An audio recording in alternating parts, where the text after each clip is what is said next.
KRS ಡ್ಯಾಂನಿಂದ 1 lakh cusec ನೀರು release ಆಗಿರುವಂತಹ ಹಿನ್ನೆಲೆಯಲ್ಲಿ ಶ್ರೀರಂಗಪಟ್ಟಣದ ಬಳಿ ಗೂಳಿತಿಟ್ಟು ನಡುಗಡ್ಡೆ ಜಲಾವೃತವಾಗಿದೆ. ನಡುಗಡ್ಡೆಯಲ್ಲಿ ಮೇವು ಸಿಗದೆ ಗೂಳಿಗಳು ಪರದಾಟವನ್ನ ಮಾಡಿವೆ. 100ಕ್ಕೂ ಹೆಚ್ಚು ಗೂಳಿಗಳಿರುವಂತಹ ಗೂಳಿತಿಟ್ಟು ನಡುಗಡ್ಡೆ ಈಗ ಹಲವು ಗೂಳಿಗಳು ನೀರಿನಲ್ಲಿ ಕೊಚ್ಚಿ ಹೋಗಿರುವ ಸಾಧ್ಯತೆ ಇದೆ. ಚಂದ್ರವನ ಆಶ್ರಮದ ಸಮೀಪದ ಗೂಳಿತಿಟ್ಟು ನಡುಗಡ್ಡೆಯಲ್ಲಿ ಈಗ ಯಾವುದೇ ರೀತಿಯ ಮೇವು ಸಿಗದೆ ಸಾಕಷ್ಟು ಸಂಕಷ್ಟಕ್ಕೆ ಅನುಭವಿಸಿವೆ. ಧಾರ್ಮಿಕ ಕೇಂದ್ರ ಗೋಸಾಯಿ ಘಾಟ್ ಕೂಡ ಜಲಾವೃತವಾಗಿದ್ದು ಘಾಟ್ನ ನದಿ ದಂಡೆಯ ದೇಗುಲ, ಅಂಗಡಿ, ಮಳಿಗೆಗಳು ಜಲಾವೃತವಾಗಿದೆ. ಶ್ರೀರಂಗಪಟ್ಟಣದ ಗಂಜಾಂ ಬಳಿ ಇರುವಂತಹ ಗೋಸಾಯಿ ಘಾಟ್ ಇದು. ಮೇವು ಸಿಗದೆ ಗುಳಿಗಳು ಪರದಾಟವನ್ನ ಅನುಭವಿಸಿದ್ರೆ ಮತ್ತೊಂದು ಕಡೆ ಈಗ ಕಂಪ್ಲೀಟ್ ಆಗಿ ಅಲ್ಲಿ ಎಲ್ಲಾ ರೀತಿಯಾದಂತಹ ಅಂಗಡಿಗಳಾಗಿರ್ಬೋದು ಅಥವಾ ಗೋಸಾಯಿ ಘಾಟ್ ಆಗಿರ್ಬೋದು ಅವೆಲ್ಲವೂ ಕೂಡ ಈಗ ಜಲಾವೃತವಾಗಿದೆ. ಇನ್ನು ಕೆಆರ್ಎಸ್ ಡ್ಯಾಂನಿಂದ ಅಪಾರ ಪ್ರಮಾಣದ ನೀರು ಬಿಡುಗಡೆಯಿಂದ ಶ್ರೀರಂಗಪಟ್ಟಣದ ಪ್ರಮುಖ ಧಾರ್ಮಿಕ ಸ್ಥಳಗಳು ಜಲಾವೃತವಾಗಿರುವುದು ಅಲ್ಲದೆ ರಂಗನತಿಟ್ಟು ಪಕ್ಷಿಧಾಮ, ನದಿ ಪಾತ್ರದ ಗದ್ದೆಗಳು, ಮನೆಗಳಿಗೆ ಮುಳುಗಡೆ ಭೀತಿ. ನೀವು ಈ ರೀತಿಯಾಗಿ ಫಿಶ್ ರಿಟೇಲ್ ಶಾಪ್ ಓಪನ್ ಮಾಡಬೇಕಾ? ನಿಮಗೆ ಗೊತ್ತಾ, ಇವ್ರು ತಿಂಗಳಿಗೆ 60 ಲಕ್ಷ ರೂಪಾಯಿ ಮೀನು ಮಾರಾಟ ಮಾಡ್ತಾರೆ. ನೀವು ಮಾಡಬೇಕಾ? ಮತ್ತೆ ಆಗ್ತಡ ಫ್ರೀಡಮ್ ಆಪ್ ಅನ್ನ ಈಗಲೇ ಡೌನ್ಲೋಡ್ ಆಗಿದೆ. ಈ ಕುರಿತು ನಮ್ಮ ರಿಪೋರ್ಟರ್ ಸುನಿಲ್ ಗೌಡ ಪ್ರತ್ಯಕ್ಷ ವರದಿ ಕೊಟ್ಟಿದ್ದಾರೆ, ನೋಡೋಣ. ಕಳೆದ ಕೆಲ ದಿನಗಳಿಂದ ಕಾವೇರಿ ಜಲಾನಯನ ಪ್ರದೇಶದಲ್ಲಿ ಉತ್ತಮವಾಗಿ ಮಳೆ ಆಗ್ತಾ ಇದೆ. ಹೀಗಾಗಿ ಕೆಆರ್ಎಸ್ ಜಲಾಶಯಕ್ಕೆ ಅತಿ ಹೆಚ್ಚು ಪ್ರಮಾಣದಲ್ಲಿ ನೀರು ಹರಿದು ಬರ್ತಾ ಇದೆ.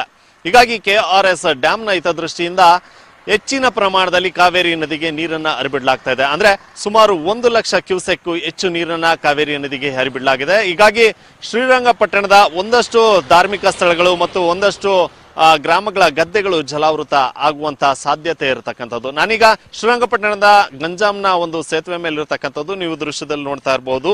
ಕಾವೇರಿ ನದಿ ಯಾವ ರೀತಿ ಉಕ್ಕಿ ಹರಿತಾ ಇದೆ ಅನ್ನುವಂಥದ್ದನ್ನ ನೀವು ದೃಶ್ಯದಲ್ಲಿ ನೋಡ್ತಿದ್ದೀರಾ.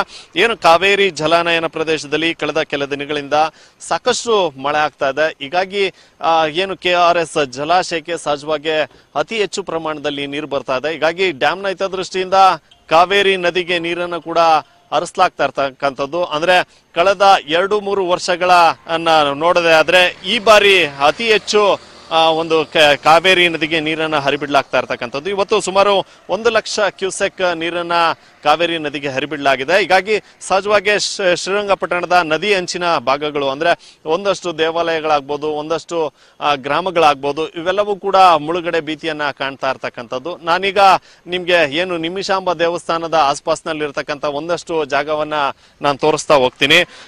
ಏನು ಆ ಗದ್ದೆ, ಏನು ಆ ಮನೆಗಳು, ಇವೆಲ್ಲವೂ ಕೂಡ ಒಂದು ಜಲಾವೃತ ಆಗ್ತಾ ಇರುವಂತಹ ದೃಶ್ಯವನ್ನ ನೀವು ನೋಡ್ತಾ ಇರ್ತಕ್ಕಂಥದ್ದು. ಅದೇ ರೀತಿ ರಂಗನತಿಟ್ಟು ಪಕ್ಷಿಧಾಮ ಅಂದ್ರೆ ಪ್ರಸಿದ್ಧ ರಂಗನತಿಟ್ಟು ಪಕ್ಷಿಧಾಮ ಕೂಡ ಈಗಾಗಲೇ ಮುಳುಗಡೆ ಆಗಿರ್ತಕ್ಕಂಥದ್ದು. ಹೀಗಾಗಿ ಸಹಜವಾಗಿ ಅಲ್ಲಿದ್ದಂತ ಪಕ್ಷಿಗಳು ಕೂಡ ಈಗಾಗಲೇ ಕಾವೇರಿ ನದಿಯಲ್ಲಿ ತೇಲ್ಕೊಂಡು ಬಂದಿರತಕ್ಕಂಥದ್ದು. ಇದು ನಿಮಿಷಾಂಬ ದೇವಸ್ಥಾನದ ಮುಂಭಾಗ ಇರತಕ್ಕಂಥ ಪ್ರದೇಶ. ಇಲ್ಲಿಗೆ ರಂಗನತಿಟ್ಟು ಪಕ್ಷಿಧಾಮದಿಂದ ಪಕ್ಷಿಗಳು ತೇಲ್ಕೊಂಡು ಬಂದಿರತಕ್ಕಂಥದ್ದು. ಸಹಜವಾಗಿ ನೀರು ಹೆಚ್ಚಾದಂತಹ ಸಂದರ್ಭದಲ್ಲಿ ಶ್ರೀರಂಗಪಟ್ಟಣದ ಒಂದಷ್ಟು ನಡುಗಡ್ಡೆಗಳೇನಿದ್ದಾವೆ ಈ ನಡುಗಡ್ಡೆಗಳು ಮುಳುಗಡೆ ಹಾಕ್ತಕ್ಕಂಥದ್ದು. ಅದೇ ರೀತಿ ಈಗಲೂ ಕೂಡ 1 ಲಕ್ಷ ಕ್ಯೂಸೆಕ್ ಹೆಚ್ಚು ನೀರನ್ನ ಹರಿಬಿಟ್ಟಿರೋದ್ರಿಂದ ರಂಗನತಿಟ್ಟು ಪಕ್ಷಿಧಾಮ, ಗೂಳಿತಿಟ್ಟು ಇವೆಲ್ಲವೂ ಕೂಡ ಮುಳುಗಡೆ ಆಗಿರ್ತಕ್ಕಂಥದ್ದು. ಹೀಗಾಗಿ ಅಲ್ಲಿ ಆಶ್ರಯ ಪಡೆದಿದ್ದಂತ ಪಕ್ಷಿಗಳು ಅಲ್ಲಿಂದ ಹೊರಬಂದಿರುವಂತದ್ದು. ಇದರ ಜೊತೆಗೆ ಏನು ಶ್ರೀರಂಗಪಟ್ಟಣದ ನದಿ ಅಂಚಿನಲ್ಲಿರ್ತಕ್ಕಂಥ ಒಂದಷ್ಟು ಗ್ರಾಮಗಳು ಕೂಡ ಮುಳುಗಡೆ ಭೀತಿಯನ್ನ ಕಾಣ್ತಾ ಇರ್ತಕ್ಕಂಥದ್ದು. ನೀವೀಗ ದೃಶ್ಯದಲ್ಲಿ ನೋಡ್ತಾ ಇದ್ದೀರಾ, ನಿಮಿಷಾಂಬ ದೇವಸ್ಥಾನ ಅದು ಕೂಡ ಭಾಗಶಃ ಸ್ನಾನಘಟ್ಟ ಮುಳುಗಿ ಹೋಗಿದೆ. ಅದೇ ರೀತಿ ದೇವಾಲಯದ ಬಾಗಿಲೇನಿದೆ, ಬಾಗಿಲ ಬಳಿ ಕೂಡ ನೀರು ಹೋಗ್ತಾ ಇರುವಂತದ್ದು. ಹೀಗಾಗಿ ಸಹಜವಾಗಿ ಶ್ರೀರಂಗಪಟ್ಟಣದ ತಾಲೂಕು ಆಡಳಿತ ಒಂದು ಎಚ್ಚರಿಕೆಯನ್ನ ಕೊಟ್ಟಿರ್ತಕ್ಕಂಥದ್ದು. ಅಂದ್ರೆ ಪ್ರವಾಸಿಗರಾಗ್ಬೋದು, ಭಕ್ತರಾಗ್ಬೋದು, ಧಾರ್ಮಿಕ ಸ್ಥಳಗಳಿಗೆ ಬಂದಂತ ಸಂದರ್ಭದಲ್ಲಿ ನದಿಯ ಹಂಚಿಗೆ ಹೋಗ್ಬಾರ್ದು ಅನ್ನೋದಂತ ಸೂಚನೆಯನ್ನ ಶ್ರೀರಂಗಪಟ್ಟಣ ತಾಲೂಕು ಆಡಳಿತ ಕೊಟ್ಟಿರ್ತಕ್ಕಂಥದ್ದು. ಯಾಕಂದ್ರೆ ಸಹಜವಾಗಿ ಪ್ರವಾಹ ಬಂದಿದೆ, ಈ ಒಂದು ಸಂದರ್ಭದಲ್ಲಿ ನದಿ ಹಂಚಿಗೆ ಹೋಗ್ತಕ್ಕಂಥದ್ದು ಸೂಕ್ತ ಅಲ್ಲ ಅನ್ನುವಂತ ನಿಟ್ಟಿನಲ್ಲಿ ಮುನ್ನೆಚ್ಚರಿಕಾ ಕ್ರಮವಾಗಿ ತಾಲೂಕು ಆಡಳಿತ ಕ್ರಮವನ್ನ ಕೈಗೊಂಡಿದೆ. ಸೂಚನಾ ಫಲಕಗಳನ್ನು ಕೂಡ ಹಾಕಿರ್ತಕ್ಕಂಥದ್ದು. ಒಟ್ಟಾರೆಯಾಗಿ ಹೇಳೋದಾದ್ರೆ 2019ರಲ್ಲಿ 1,60,60,000 ಕ್ಯೂಸೆಕ್ ಹೆಚ್ಚು ನೀರನ್ನ ನದಿಗೆ ಬಿಡಲಾಗಿತ್ತು. ಆ ಒಂದು ಸಂದರ್ಭದಲ್ಲಿ ಸಾಕಷ್ಟು ಪ್ರವಾಹ ಉಂಟಾಗಿತ್ತು.